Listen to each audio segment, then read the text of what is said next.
Sveiki visi, šiandien matote jūsų ekrane ir antras video, kurį nesenai žadėjau padaryti. Tai video skirtas Andriui Pauliukevičiui, jo fanams, ne visiems aišku, bet kai kuriems jo fanams, kurie mėgsta labai nusišnekėti komentaruose, neprikrisdami savo nuomonės nei moksliniais tyrimais, nei praktika, o šneka apie tai neturėdami net jokios patirties sporte, ta prasme, ir klausydami vien Pauliukevičiaus patarimų. Tai visi žinom, ko verti tokie pasisakymai komentaruose ir pradėkime nuo to. O antras dalykas, kurį paminėjusiu pradžią prieš šitą video, tai kad šitame video bus labai maža dalis to, ką iš tikrųjų Pauliukevičius pasako, nes praktiškai kiekvieną video jo įsijungus, kur yra gal keli šimtai, tiksliai neprisimenu, 200 ar 300 video YouTube yra. Praktiškai kiekviename video galima rasti bent vieną ar du faktus, kurie yra neteisingi, kuriuos įsikiša žmonėm. Taip sakykime, apie tą patį hit cardio mačiau video yra, kuris yra absoliučiai nesąmonė.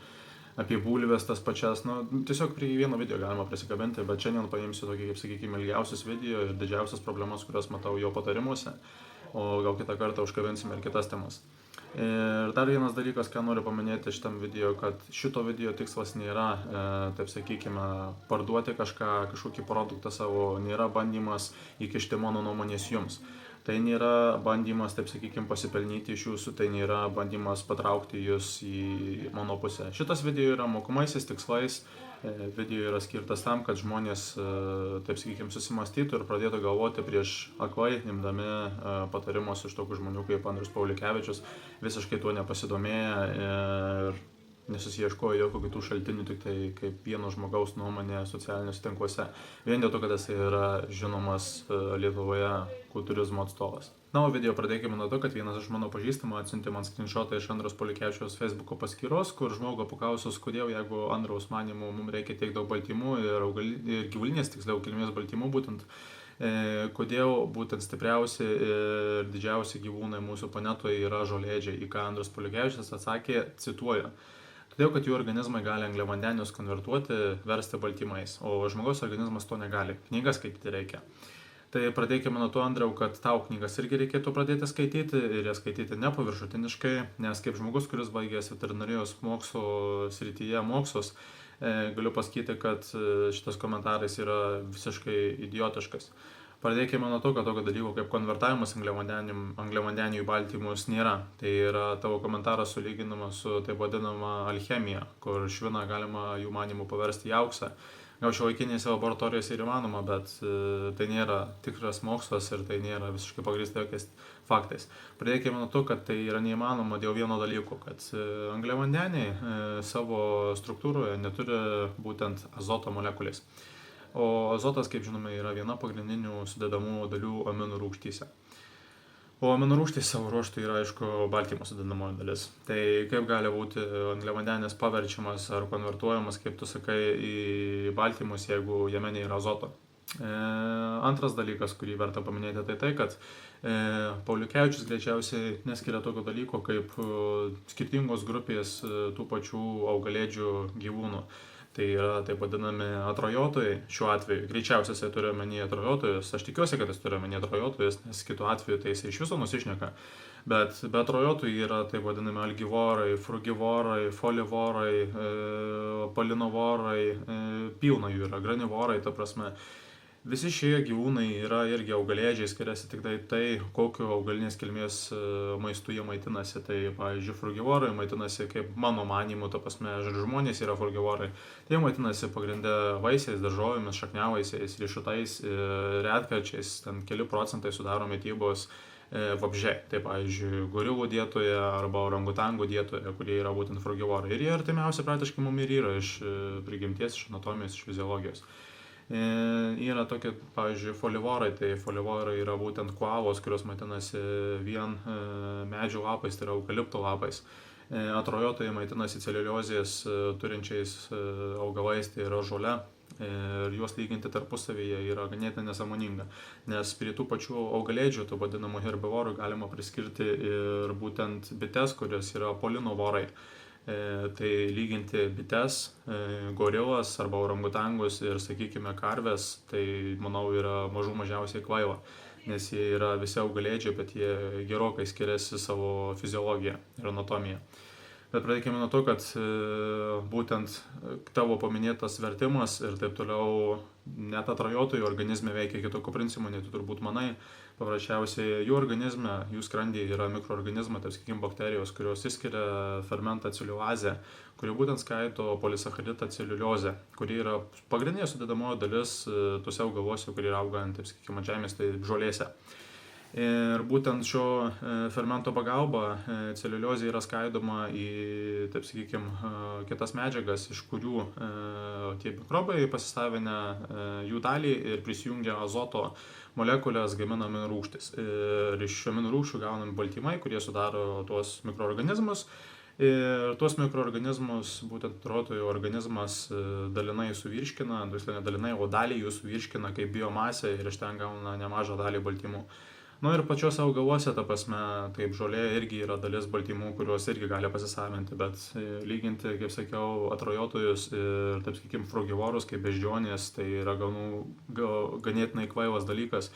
Ir būtent tie patys frugivorai kaip beždžionės tokio dalyko savo organizme nedaro. Jų organizme nėra taip vadinamo celiuliozę skaidančio fermento, nėra jokių mikroorganizmų, kurie padeda skaidyti lapus ir jie jais neminta. Ir jie kažkaip irgi sugeba visus baltymus gauti, ypatingai galima paminėti tas pačias gorilas. Kokiu būdu, nežinau, turbūt juodoji magija pagal Poliukevičių. Arba Poliukevičius mano, kad tos pačios gorilos yra atrajotojai. Tokiu atveju tai siūlyčiau į mokyklą nueiti ir pasimokinti bendrą gyvūnų anatomiją. Kitas dalykas, kuris man užkibo už akies, tai būtent tv3.lt paskelbtame straipsnėje, kuris būtent apie Andriaus Poliukevičiaus pasisakymas, kad veganai negali pasiekti gerų rezultatų. Visame straipsnėje minima tas pats, ką minėjo jau Poliukevičius savo video, savo komentaruose, vienu žodžiu, viskas tas pats per tą patį, bet labai užstrigo už akių man toks dalykas, ką pasakė dietologė Eglė Šimkevičiūtė, kuri pasisakė, kad baltymų šaltinių yra daugiau nei minėjo Andrius Poliukevičius, tačiau augaliniai baltymų šaltiniai yra nepilnaverčiai ir maitinantis tik jais, pasak jos, raumenis užsiauginti yra be galo sunku. Norėčiau iš karto išgirsti iš tos pačios dietologijos, ką reiškia nepilnaverčiai baltymai ir būtent ko jiem trūksta. Nes jokio čia argumentavimo šitame straipsnėje nematau ir manau nesulauksiu net to argumentavimo, net jeigu tiesiai jos paklausiu. O kitas dalykas, prisiminkime tokį dalyką, yra tokia svetainė, apie kurią aš šitam video šnekėsiu, būtent kilo.lt, tai yra Poliukevičiaus projektas, kuris yra projektas susijęs su neva sveika mityba ir sportu, treniruotėmis, taip toliau. Ir būtent toje komandoje kilo.lt, kur yra, kaip sakiau, Poliukevičiaus projektas, kuris yra projektų direktorius ir savininkas, viena iš jo darbuotojų yra būtent ši dietologė Eglė Šimkevičiūtė, kuriam šitame straipsnėje pasisako, kad Poliukevičius yra teisus ir su juo sutinka. Aš suprantu, kad tu niekada nepjausi tos šakos, ant kurios tu sėdi. Taigi logiška, kad jinai gins automatiškai jo nuomonę, bet jos ir nepagrįs. Tai toks dalykas man užkliuvo, kaip ta prasme yra rašomi straipsniai, ta prasme Lietuvoje apie tokius dalykus kaip dietologija, kai visą laiką yra imami tie patys žmonės iš tos pačios žmonių grupės, iš tų pačių sportininkų, kurie viens kitą gerai pažįsta ir kaip viens kitą jie gina. Taigi dabar pereikime būtent prie kilo.lt. O kilo.lt projektą pasirinkau nebereikalo aptarti, kadangi šio projekto vadovas yra Andrius Poliukevičius ir jisai yra šio projekto vadovas. Ir būtent užkliuvo už akies šio projekto svetainėje reklamuojamas kilo kokteilis, nes tai yra jau kitame lygyje ir dietos patarimai, kurie su to kokteiliu duodame, irgi yra kitame lygyje. Apie juos toliau šnekėsiu. Ir paprasčiausiai pastebėjau tokį dalyką, kad šita svetainė vadovaujasi tokiu paprastu principu, kad reikia iš žmonių šiek tiek daugiau kišenės išgręžti pinigėlių, kadangi žmonės dažnai nesupranta, taip sakykime, ką jie perka ir tiesiog nori nusipirkti visą laiką, kai išeina naujas koks nors produktas, lieknėjimo, ten tabletės, lieknėjimo milteliai, dar kažkas. Visą laiką žmonės gėbėsi tokio dalyko, nes jie dažniausiai norisi kažkokio stebuklo, o nenori sunkiai dirbti.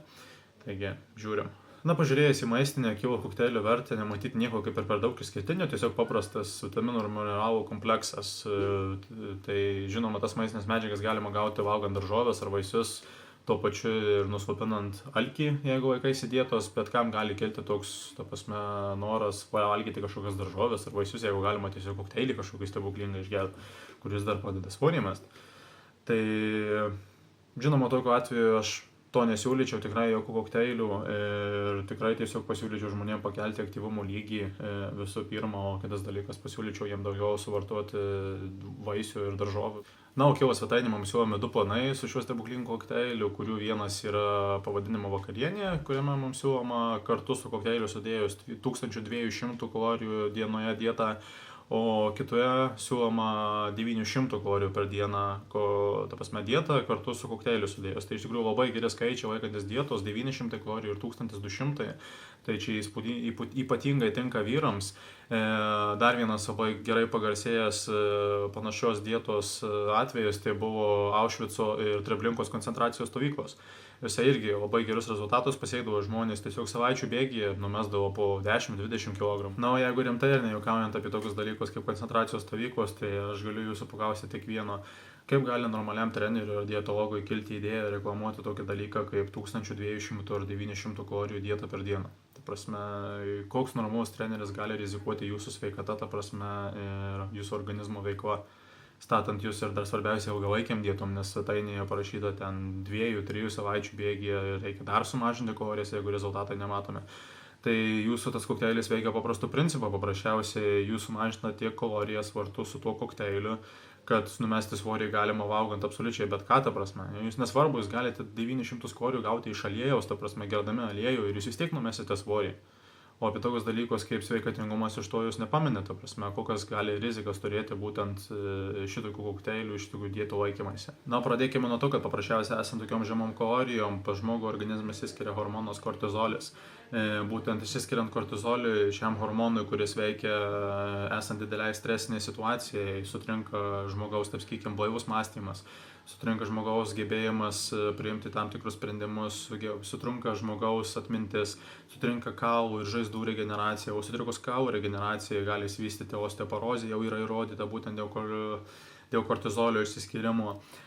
Jau nešnekam apie tokius dalykus kaip neigiamos emocijos, kurios sukelia esantis aukštas kortizolio kiekis kraujyje, arba tokį dalyką kaip kad kortizolis yra predisponuojantis depresijos faktorius. Nešnekam apie tokį dalyką, kad tokios žemos kalorijos gali pakenkti hormoninėje veikloje, tai vyrams tai gali pasireikšti pradedant nuo to, kad sumažėjusio sex drive, tai potraukio, taip sakykime, seksualinio, nuo to, kad sumažėja testosterono kiekis ir baigiant tokiais dalykais kaip netgi impotencija, o moteriams tai sutrikusi mėnesinių, taip sakykime, raida, tai apie ką mes galim šnekėti. Jau neminėjau tokius dalykus, kaip turbūt kiekvienas esat girdėję apie sėkmės istorijas, kad žmonės sumažina stipriai kalorijas, net ir trumpam laikui, greitai numeta tam tikrą kilogramų skaičių, kuris yra ganėtinai aukštas, bet tik grįžę prie normalios mitybos, jie visą laiką priauga labai greitai svorį ir dar daugiau priauga, būtent dėl to, kad organizmui būna metabolizmo šokas. Tai kaip galima tokias dietas, ta prasme, siūlyti normaliam žmogui, neturiu žodžio paprasčiausiai.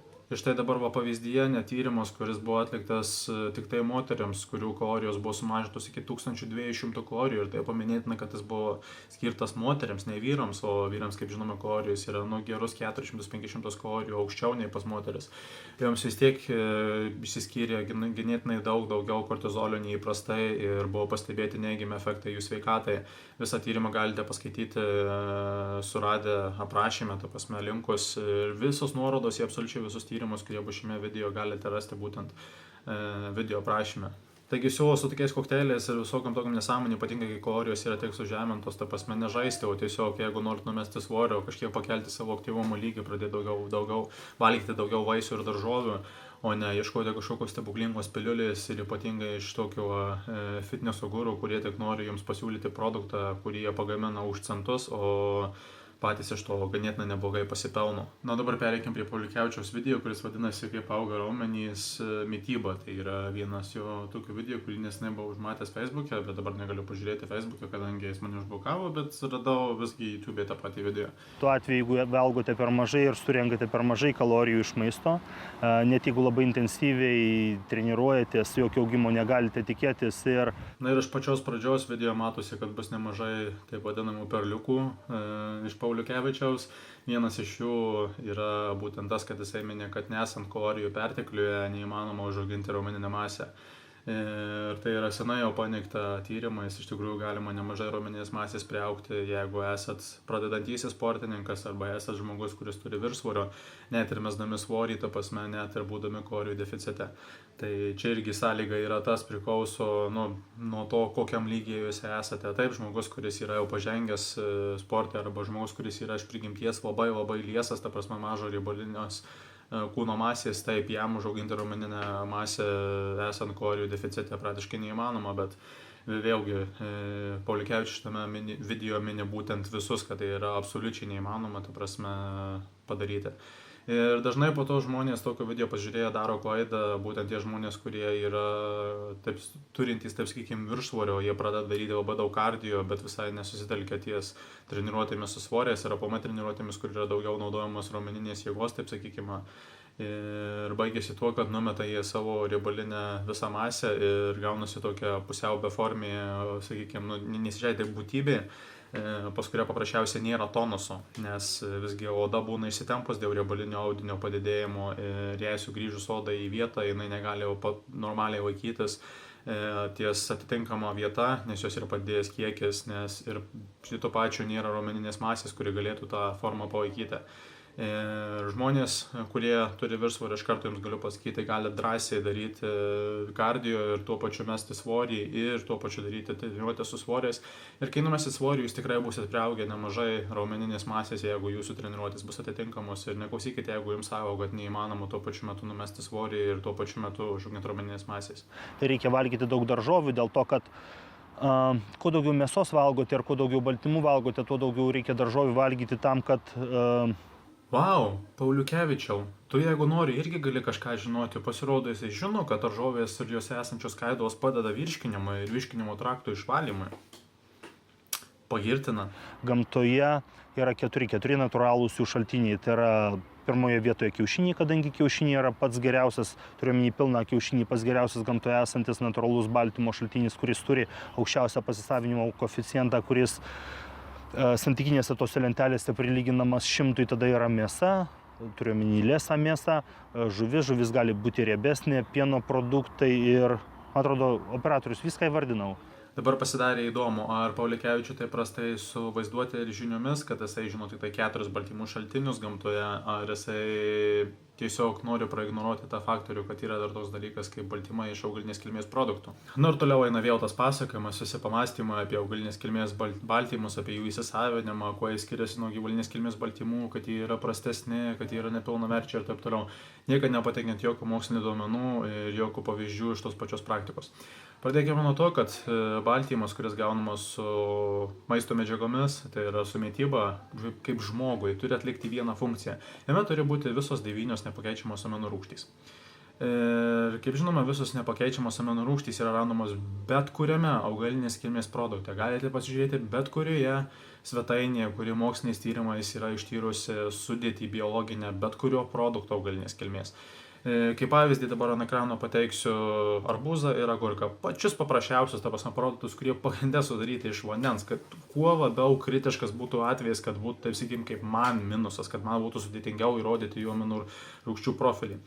Ir kaip matote iš pavyzdžio, tų pačių agurkų ir arbūzo amino profilis yra pilnas, jame yra 9 aminų rūgštys nepakeičiamosios, kurios reikalingos mum į organizme, jas reikia gauti su maistu. Tai yra triptofanas, treoninas, izoleucinas, leucinas, lizinas, metioninas, fenilaninas, valinas ir histadinas. Koks gali kilti ginčas, jeigu visos šios aminų rūgštys yra gaunamos būtent iš bet kurio produkto augalinės kilmės. Su to pačiu apelsinu, obuoliu, net iš jų galima gauti visas aminų rūgštys. Nėra tokio augalinės kilmės produkto, kuriame nebūtų visos aminų rūgštys. Tai kaip gali būti nepilnavertis, ta prasme, baltymas kažkuris. Šitas visą laiką man argumentas kažkaip užkliūna už akies, ta prasme, ir niekas, taip sakant, nepasivargina paieškoti kokios nors informacijos, kuri pagrįstų jų argumentus, kad tas yra nepilnavertis. Niekad nesulaukiu jokios informacijos apie tai.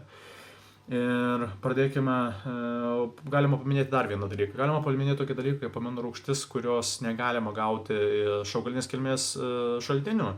Tai yra paprasčiausiai taurinas. Bet taurinas yra žmogui neaktualus, kadangi tauriną mūsų organizmas sintetina ir jo mūsų mityba negalima gauti. Būtent dėl to taurino yra, sakykim, problema su, sakykim, augalinės kilmės mityba gyvūnam, kurie yra, pavyzdžiui, iš katininės šeimos. Tai yra obligatory carnivores.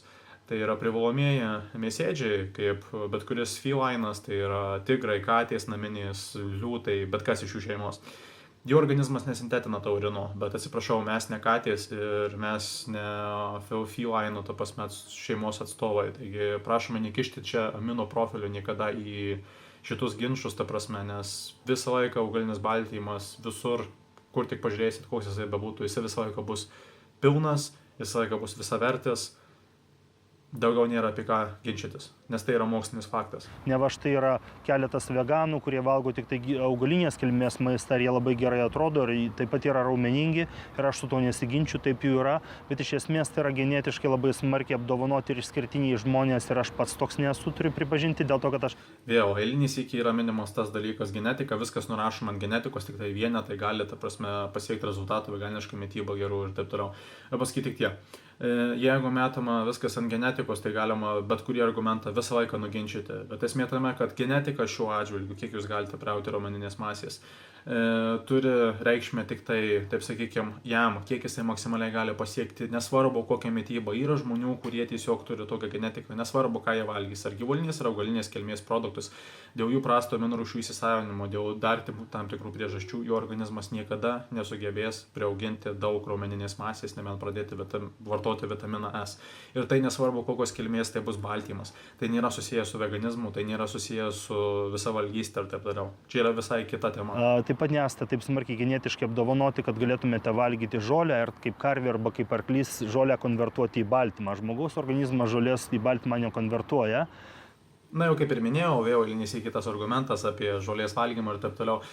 Pauliukevičiau, nemaišykite atrajotojų, tai vadinamų grynų žolėdžių su augalėdžiais, kurie gali maitintis vaisiais, daržovėm ir kito tipo augalinės kultūros produktais. Ir dar kartą pakartosiu, jeigu labai taip sunku, galite tiesiog pasigūglinti, pasižiūrėti, kuo skiriasi orangutangas, bitė, arklys, karvė ir taip toliau. Ir jeigu jūs nematote tarp jų skirtumų, siūlau nueiti į mokyklą ir dar kartą praeiti biologijos pamokas. Visais kitais atvejais tam, kad augtumėte, jums reikalingas didelis baltymų skaičius ir baltymai turi būti iš gyvulinės kilmės baltymų šaltinių. Ir vėl toliau yra pasakojama apie gyvulinės kilmės baltymų kokybę, apie tai, kad augalinės kilmės baltymai yra prastesni ir taip toliau, vėl nenaudojant jokių argumentų, nenaudojant jokios medžiagos, o tiesiog pamąstant apie tai. Bet jeigu jau šitai, paprasčiausiai palyginkim tokį dalyką. Na dabar ekranu matote 3 produktus, tai yra daugiau mažiau tiek pat kalorijų turintys produktai, tai 320 kilokalorijų tempė, tai yra fermentuotos sojos produkto. 350 kilokalorijų kiaušinių, tai yra 5 kiaušiniai, ir 350 kilokalorijų raudonųjų lęšių. Ir kaip matote, visuose juose yra daugiau mažiau tas pats baltymų kiekis ir daugiau mažiau tas pats nepakeičiamų aminorūgščių kiekis. Kas yra vieninteliai faktoriai, kurie yra svarbus, ta prasme, žiūrint iš maisto vertės pusės į šios produktus, jeigu šnekant apie sportą. Dar paminėkime apie tai, kad tuose pačiuose raudonosiuose, pavyzdžiui, lęšiuose yra tų pačių skaidulų, juose yra tų pačių angliavandenių ir abiejose produktuose, tai yra ir tempė, ir raudonosiuose lęšiuose, kurie yra augalinės kilmės, nėra gyvulinės kilmės cholesterolio. Tai apie ką mes šnekam, apie kokią vertę mes šnekam ir dar kažką. Suprantate, kai mes žiūrime į genetiškai labai smarkiai apdovanotus sportininkus, kokius nors genetinius wunderkindus, mes negalime tikėtis, nes tai būtų neteisinga ir tai būtų neefektyvu daryti tą patį, ką jie ir gauti tą patį rezultatą. Nes jeigu tai būtų, tai daugelis žmonių, kurie nepabaigė mokyklos, būtų arba kokie nors iškilūs išradėjai, kaip Tomas Edisonas, kuris nesugebėjo vidurinės mokyklos pabaigti, arba milijonieriai. Dabar su dieta nesusijęs ta prasme dalykas, bet jeigu Pauliukevičius paminėjo, tai galima, manau, paminėti ir man. Dėl to pačio Edisono. Tai jis nebuvo tas variantas, kad jisai nemokėjo kažko ir jisai buvo negabus mokykloje ir panašiai. Paprasčiausiai jo labai dažnai su šeima savo kraustėsi ir buvo jų šeimos nuspręsta, kad jam geriau yra mokintis namuose, nei mėtytis tarp skirtingų mokyklų, kuriuose yra sunku pritapti tą prasme ir prisivyti kursą, jeigu tu mėtaisi tarp tam tikrų skirtingų gyvenamųjų vietų. Bet čia tik šiaip paminėjimas, ta prasme, tęskim toliau. Ir tada, norint užauginti raumenų masę arba sudeginti riebalus, eiti tuo tradiciniu keliu, kuris yra skirtas ir kuris efektyvus yra daugeliui, bet neiti tuo išskirtiniu keliu, kuriuo gali nueiti tik tai išskirtiniai žmonės. Dėl to, kad geriau eiti tradiciniu keliu, kuris yra nepagrįstas mokslu ir kuris yra jau išugdytas mums nuo pačios mažumos, būtent tokio eksperto kaip pats ponas Pauliukevičius, nei pasirinkti geresnį kelią, ta prasme, ir pabandyti kažką naujo ir teikti, kad tai yra blogas variantas. Mes už vidutinybę. Nu dabar tiesiog mokslinis faktas, pasižiūrėsim, įmesiu kelias lenteles iš mokslinio tyrimų, kur buvo skirtingos grupės žmonių, kurie buvo visi sportuojantys, kuriom buvo vienom grupėm duodami baltymų milteliai iš pieno išrūgų, o kitose grupėse buvo duodami baltymai iš ryžių ir žarnelių. Ir kai mato tyrimo duomenyse, tai būtent abi grupės, kuriuose buvo augalinės kilmės baltymai, lygiai tiek pat priaugo, kartais net ir daugiau raumeninės masės priaugo, nei kaip ir tos grupės, kuriuose buvo naudojamos pieno išrūgų baltymas. Ir prie to pačio buvo priaugti lygiai tiek pat bendros jėgos, ta prasme, jėgos pratimuose kaip štangos spaudimas arba spaudimas kojomis leg press mašinoje. Taigi teigti, kad augalinės kilmės baltymas yra kažkuo prastesnis, yra mažiausiai kvaiva, nes niekada nepateikiamas argumentas ir kažkokie moksliniai tyrimai, kuo jis yra prastesnis, nes jame yra būtent visos aminų rūgštys, taip sakykime, nepakeičiamosios. Jeigu dabar fone girdite muziką, tai nekreipkite dėmesio, pas mane tiesiog kaimynai yra tokie žmonės, kurie mėgsta savaitgalį labai garsiai muziką paklausyti, bet čia su video nesusiję, tai tęskim toliau. Dar vienas argumentas, kurį dažnai girdžiu prieš būtent augalinės kilmės mitybą, tai yra susijęs su sojos turinčiais produktais ir žmonės dažnai pasisako, kad vartojant sojos turinčius produktus pas žmogų padidėja estrogeno kiekis kraujyje ir tuo pačiu sumažėja laisvojo testosterono kiekis. Su ko visiškai nesutikčiau. Vienas dalykas dėl to, kad nereikia lyginti gyvulinės kilmės, ta prasme, estrogenų su izoflavoanais, tai yra augalinės kilmės estrogenais, kurie vienas dalykas skiriasi savo formą, o kitas dalykas skiriasi jų aktyvumo, taip sakykime, potencialas. Ir tas skirtumas yra keli tūkstančiai kartų. Yra tik keli tyrimai praktiškai atlikti, kurie mokslo pagrįsti, būtent šnekant apie izoflavanus. Ir vieni tyrimai rodo, kad jisai yra visiškai neaktyvus mūsų organizme, kiti tyrimai rodo, kad jisai yra labai silpnai aktyvus mūsų organizme, tai būtent kelias tūkstančius silpnesnis, bet būtent tuose tyrimuose, kur rodo, kad jisai yra neaktyvus, greičiausiai faktorius yra tai, kad būtent dėl silpnos savo veiklos yra sunku, taip sakykime, ištirti ir pamatyti būtent, kaip izoflavanai veikia mūsų organizme, dėl to paprasčiausiai laboratorijose net neaptinkamas tas aktyvumas. O ką pridėjęs prie to, tai kaip sakiau, kaip žmogus, kuris baigė veterinarijos studijas, aš galiu jūsų labai rimtai paklausti, kur jūsų manimų yra daugiau aktyvaus estrogeno, kuris tikrai yra aktyvus mūsų organizme, tai yra gyvulinės kilmės produktuose, kurio yra iš tikrųjų tikro estrogeno aktyvaus, kuris yra visiškai identiškas mūsų, ar būtent augaluose, kur yra izoflavanai, kita estrogeno forma, kurie visiškai kitokios formos ir būtent kitokio aktyvumo lygio, kuris yra negyvulinis estrogenas, negyvulinis hormonas. Tai toks klausimas jums. Prie to pačio dar pridėsiu tyrimo, ta prasme duomenys šiokios tokios, kur matote, ta prasme grupės, kurios vartoja skirtingo tipo baltymus, vienas iš kurių buvo būtent sojos izoliato baltymas. Kai matote, kažkokio padidėjimo estrogeno kiekį kraujyje ar kažkokio sumažėjimo testosterono nebuvo, visose grupėse, kurios susijęme sporto, testosteronas pakilo lygiai identiškai procentaliai, taigi nėra kaip ir kažkokio mokslinio būtent įrodymo, kad jisai kelia estrogeno kiekį ar mažina laisvą testosterono kiekį kraujyje.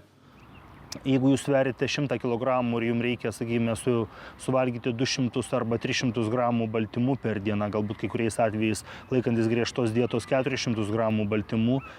Na, dar vienas dalykas, kuris yra ganėtinai neteisingas, tai yra šnekėjimas apie 3-4 gramus baltymų kilogramų kūno svorio, tai čia yra aktualu tik tai tiem, kurie yra sunkiasvoriai ir kurie naudoja vitaminą S. Kitu atveju tokių dozių tikrai organizmui nereikia. Nesvarbu, ar tai yra pradedantysis sportininkas, ar tai jisai jau pažengusiam lygyje. Jeigu nevartoja vitamino S, tokių baltymų kiekių tikrai nereikia. Ir 2 gramai yra šiek tiek arčiau tiesos. Realiai tyrimais yra parodyta, kad daugiau mažiau 1,5 gramo baltymo kilogramų kūno svorio yra daugiau mažiau ta riba, kur jau praktiškai po jos naudos didesnės kaip ir nėra ir skirtumų nesimato, bet sakykime, 1,5-2 gramai yra sportuojančiam jėgos sporto ar būtent kultūrizmų tikrai per akis ir tikrai daugiau niekad nereikia. Nesvarbu, kokiam lygiai esi ir taip toliau, 3 gramai jau yra taip vadinama waste. Daugybė produktų, sakykime, sriuba. Kas yra sriuba? Sriuba tai yra labai daug skysčio, šiek tiek daržovių, kurios tai yra, kadangi termiškai apdorotos, jų vitaminų ir mineralų irgi vertė yra daug mažesnė, jeigu iš viso ten yra kažkas likę. Na, toliau, jeigu šnekant apie tokius dalykus kaip termiškai apdorotos daržovės ir vaisiai, tai galima paminėti tokį dalyką, kad realiai mineralų tai jokio tikrai nepraranda termiškai apdorojus daržovės ar vaisiai. Termiškai apdorojant gali dalį prarasti vitaminų C vertės, būtent vaisiai ir daržovės, gali prarasti riboflavino. Nes būtent šie du vitaminai, tai riboflavinas tai dar vadinamas vitaminas B2. Jie būtent praranda dalį savo vertės termiškai apdorojus, bet kiti visi vitaminai realiai dar lengviau pasisavinami iš termiškai apdorotų daržovių. Ir prie to pačio galima dar pridėti tokį dalyką, kad sutinku su tuo, kad termiškai apdorotose daržovėse ir vaisiuose sumažėja, taip sakykime, enzimų aktyvumas. Tai su tuo tikrai sutinku, bet tokiu atveju paprasčiausiai galiu tik tiek pasakyti, kad norint subalansuotos mitybos iš vaisių ir daržovių reikėtų tiek termiškai apdorotų vaisių ir tiek termiškai apdorotų daržovių ir tuo pačiu šviežių. Jau turėtų būti ir tokių, nes jeigu paimti pavyzdį rausvas, raudonos spalvos daržovės, tai, pavyzdžiui, paprikas tas pačias raudonasis. Jis yra pigmentas, tai vadinamas likopenas. O likopenas mūsų organizme veikia kaip labai stiprus antioksidantas. Jisai yra įrodyta moksliškai, kad yra stipresnis už vitaminą C. O kaip dauguma turbūt žino, kad antioksidantai yra labai svarbus mūsų organizme ir yra moksliniais tyrimais parodyta, kad būtent, pavyzdžiui, likopeno turinčios daržovės, jeigu jas termiškai apdoroja ir jas naudoja savo mityboje žmonės, tos žmonių grupės daug rečiau serga širdies ligomis ir daug rečiau jomis vysto vėžinio tipo ligos.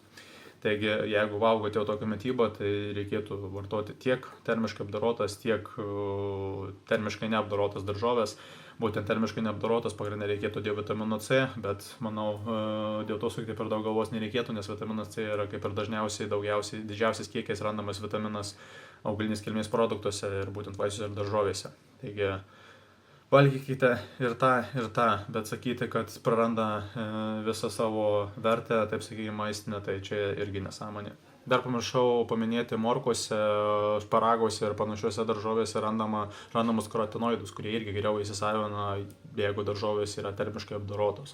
Atletas, kuris sveria 100 kg ir kuris toliau augina raumenų masę, tam, kad jisai, dabar paskaičiuokime, tam, kad jisai padidintų raumenų masę, jam reikia suvalgyti bent jau 200 g baltymų. Ne vėlgi teikti, kad 180 gramų baltymų augimui neužtenka, ta prasme, atletui, tai irgi nesąmonė yra, nes tai yra tikrai aukštas baltymų kiekis. Ir kuo toliau žmogus yra pažengęs sporte, tuo mažesnio baltymų kiekio jam iš tikrųjų reikia. Nereikia klysti, kad profesionalai turi daugiau baltymų suvartoti, ir pradinukai turi daugiau baltymų suvartoti, nes pas juos daug greitesnis yra raumens augimas, o kurie yra profesionalai, neskaitant vitamino S, tai tas augimas sumažėja iki 100-200 gramų per mėnesį maksimum, ta prasme. Ir jūs paskaičiuokite, kiek tokio atžvilgių reikia žmogui baltymo, ta prasme, būtent tam statybai raumens, jeigu, sakykime, normalus suaugusio žmogaus azoto balansui palaikyti baltymų reikia per dieną 50-60 gramų, na, sakykime, 60 viršutinė tokia riba, tai kiek jums reikės per mėnesį norint priaugti tuos 200-300 gramų ta prasme raumens. Daugiau mažiau tiek pat ir baltymų reikės gauti su maistu per visą tą mėnesį papildomą. Yra tyrimais įrodyta, kad žmonių grupės, kurios papildomai, neskaitant azoto balanso, gaudo dietoje po 10-15 gramų baltymų per dieną, ganėtinai gerai augino masę, ta prasme, ne ką nusileido kitiems atletams, nes paprasčiausiai paskaičiavus, jeigu per dieną papildomai suvartosi, sakykime, 15 gramų baltymų, ne vien kad azoto balansą palaikyti, realiai tau lieka beveik pusę kilogramo baltymų per mėnesį raumens masės auginimui. Taigi. Gyvulinės kilmės riebalai, pirmiausia, gyvulinės kilmės riebalai reikalingi mūsų hormoniniai sistemai, dėl to, kad be jų nėra gaminamas vyriškas hormonas testosteronas. Dar toliau galima paminėti tokį dalyką, kurį pasakė Pauliukevičius video gale, kas yra visiškai nesąmonė, tai būtent, kad gyvulinės kilmės cholesterolio reikia mums gauti su dieta tam, kad mūsų organizme normaliai gamintųsi testosteronas ir pakankamas jo kiekis. Tai bet kuris medikas, bet kuris aukštos kvalifikacijos dietologas gali jums pasakyti, kad cholesterolio gauti su dieta tikrai nėra būtinybės, ta prasme, nes organizmas sugeba pakankamai cholesterolio pasigaminti pats. Ir tai priklauso ir nuo tos pačios, taip sakykime, nuo to pačio aktyvumo, jeigu jums reikia daugiau ir jeigu pakyla testosterono kiekis, tai cholesterolio organizmas sugeba irgi pagaminti daugiau. Bet jeigu jau norite gauti cholesterolio, tai iš maisto tai galite naudoti augalinės kilmės produktus, nes skirtumas tarp augalinės ir gyvulinės kilmės produktų yra tas didelis, kad su gyvulinės kilmės produktais ir su juos einančiu cholesteroliu jūs tuo pačiu gaunate gyvulinės kilmės riebalus, kurie tikrai nėra geros sveikatos, ta prasme, šaltinis.